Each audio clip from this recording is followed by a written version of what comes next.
ihminen oli nuori. Silloin jakso tehdä ja silloin vielä oli, että tehtiin lauantainakin töitä. Että se tehtiin 6 päivänä viikossa, vaikka lauantai oli silloin, että oli lyhyempi. Että se oli muistaakseni 1 asti tehtiin lauantaina. Mutta se sai rahaa siitä ja sitten täällä oli niin paljon aktiviteettia, sitten oli tanssia ja paljon tuli poikia Göteborgista, että sitten se pyhä aika antoi sitten niin paljon sitten tosiaan sille työpainolle.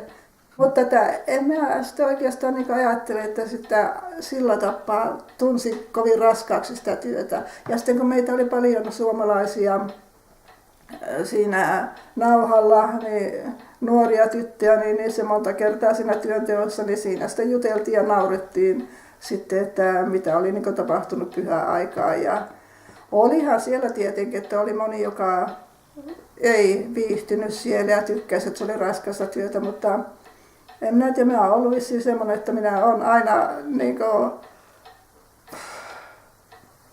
miten mä nyt sanoisin, että minä olen, mitä minä teen, niin en minä sitä niin tykkää, että onko se raskasta tai noin, että olen viihtynyt kuitenkin.